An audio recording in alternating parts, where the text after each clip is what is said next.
Assalomu alaykum hurmatli do'stlar. Bugundan boshlab biz tinish olу juyesiga қатысты taqriqlarni boshladik. Bugungi videomiz kevde quvisining sisiqlari jөнінде bo'ladi.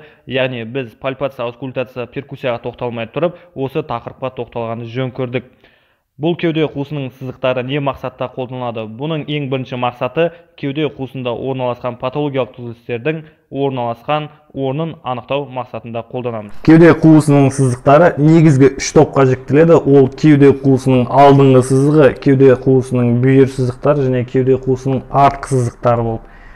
Kevde quvisining oldingi sisiqlarına to'xtalsaq, ол birinchi sisiqimiz linea mediana anterior, ya'ni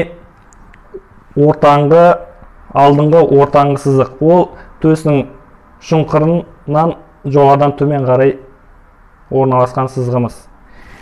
Келесі сызығымыз линия стерналис, яғни төс сызығы. Ол төсінің екі шетінен жоғарыдан төмен қарай орналасқан сызық. Келесі сызығымыз линия медиа клавикулярис, яғни ол буананың ортасын анықтап алып, одан төмен қарай түсіреміз.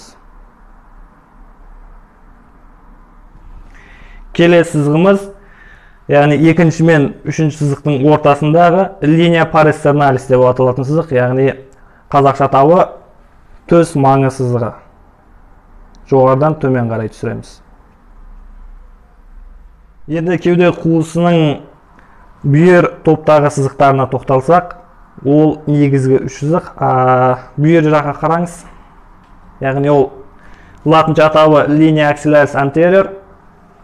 Ол қолтықтың алдыңғы қатпарынан жоғарыдан төмен қарай орналасқан сызығымыз.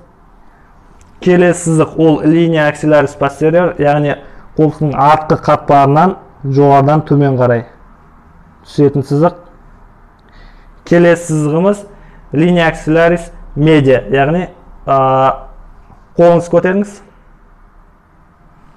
Яғни қолтық шұңқырынан жоғарыдан төмен қарай орналасқан сызық. Ендігі кезекте кеуде қуысының артқы топ сызықтары. Артқа қараңыз.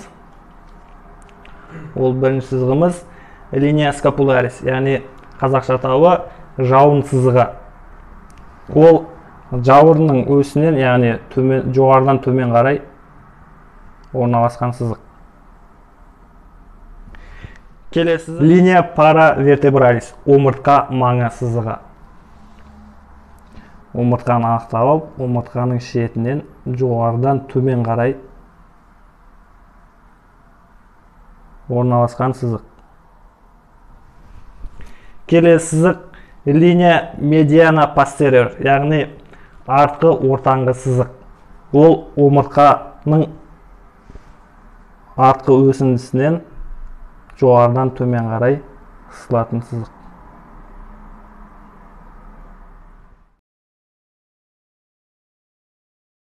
Сонымен кеуде қуысының сызықтары жалпы алғанда 10 сызық. Ол алдыңғысы 4, бүйір 3, артқысы 3 сызық.